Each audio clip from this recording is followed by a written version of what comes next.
Good afternoon, Secretary. Hello po. Nakarating na po sa ibang bansa po ating mga nagawa po natin dito sa pamamagitan ng sa mga nagbablog po. Salamat.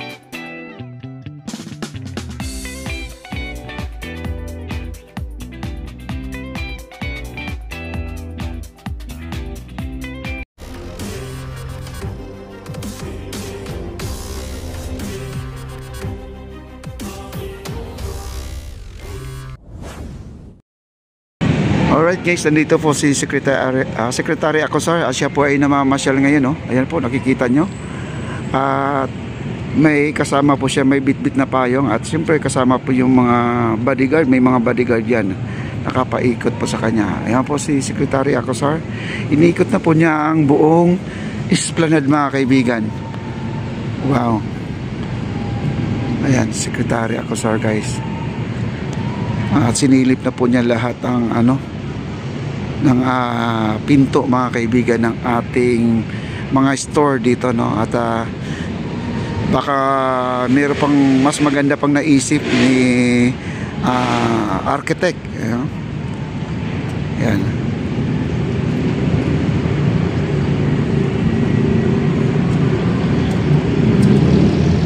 Good afternoon, Secretary. Hello po.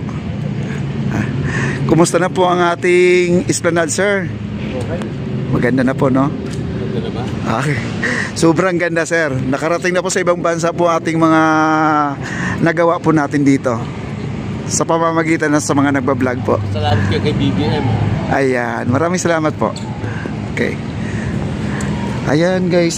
Thank you so much po at nakausap po natin si Secretary, no? At grabe guys, no? Biruin mo siya lang mag-isa dito ngayon, naglalakad-lakad. Nandiyan po ang kanyang bodyguard, no? Ayan po. Ayan. Titingnan pa natin guys, no? At baka naman siya ay aakyat din sa taas. Titingnan po natin, silubungin po natin sa taas. Gusto ko sana, ayan, Secretary Acosar guys, so nandun na guys, so nandun na nga ang service niya guys, so ayan, no? Naabutan pa na, siya na po ay sasakay na po sa kanyang sasakyan. Ayan.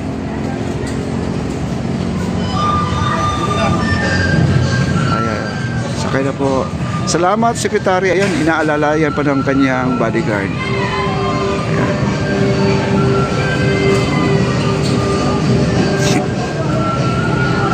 Ayan dyan yung mga escort niya, mga kaibigan. Yung dalawang escort na yan, no? Ayan, dalawang patrol, no? Yung nakamotor. Dalawang beses ko na siya naabutan dito guys. Ayan.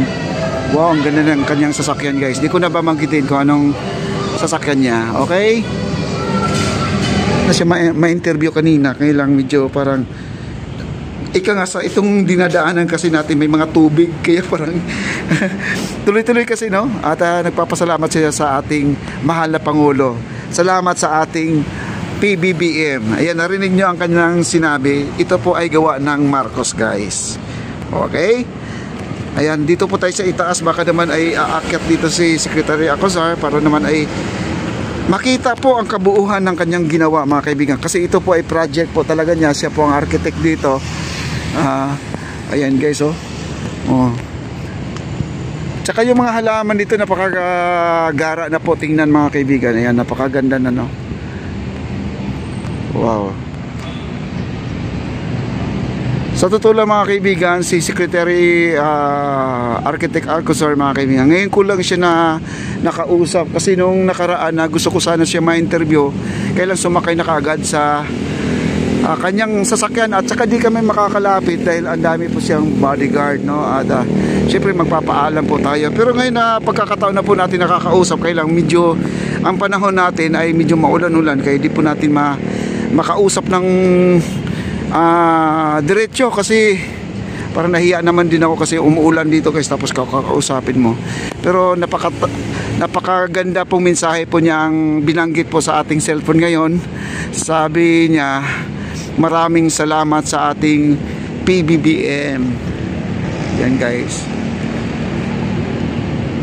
Dahil maganda naman talaga ang esplanade. At sabi ko naman sa kanya, sa pamamagitan ng sa mga nagbablog po ay nakikilala na po ang ating esplanade dahil sa mga vloggers, mga kaibigan. Wow. Di ko lang alam kung siya po ay aakyat dito. At di na po yata siya aakyat guys, no?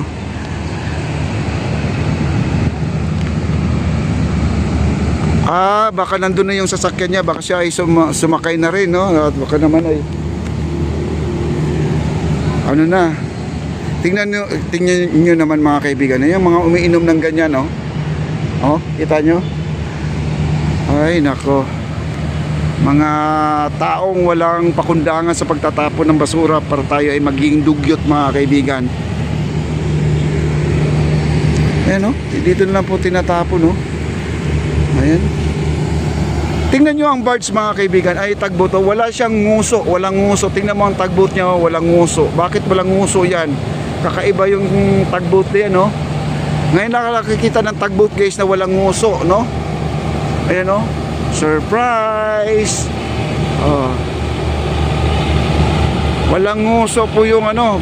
Mukha siyang yung ano, yung rectangle lang po ang kanyang hitsura. Hindi matulis po ang kanyang unahan mga kaibigan. Pero grabe, lakas din niya, oh. Ayan guys, balik tayo sa basura. Ayan po, basura po natin, tapon po sa tama guys, ha, para magiging maayos tayo. Paulit-ulit na lang po tayo sa ganyang panawagan. Ayan, at dito po tayo sa baba. Dito po tayo sa baba, tingnan po natin. At nawala si secretary, baka naman nandito na yung sasakyan niya, ay sumakay na rin at dumiretso na doon sa kanyang sasakyan. Baka ano lang, umikot lang dito yon kasi siguro alam naman talaga niya na may event ngayon, yung trick or treat mga kaibigan. Siguro sinilip lang niya kung okay na ang mga pwesto natin dito. At dito guys, meron tayong mga tarpaulin dito nakalagay ng isang araw, di ba? Tinanggal na po nila kasi para kita nyo naman maliwalas, kasi kung ito ay tago mga kaibigan, marami kasing ginagawang alam mo na, no? Alam mo na. Ito yung gawin nilang barracks mga kaibigan, gawing bodega, gawing tulugan ng mga nagbabantay to. At hindi na po ito ay magiging taguan or lagyan ng itchas kung ano ba yung mga dapat ditong gawin nilang mga nagtatambay. Ayun, dami mga vandalism pa dito guys, oh, ayan, oh. Ito, pwede ito nilang pinturahan. Pipinturahan nila, pwede ito. Ayan, oh. Ayan. May mga nakasulat pa dyan, oh. Dami nakasulat, oh. Tingnan yung mga bata na yan, oh. Ayan. Mga spray paint. Nandito mga spray paint.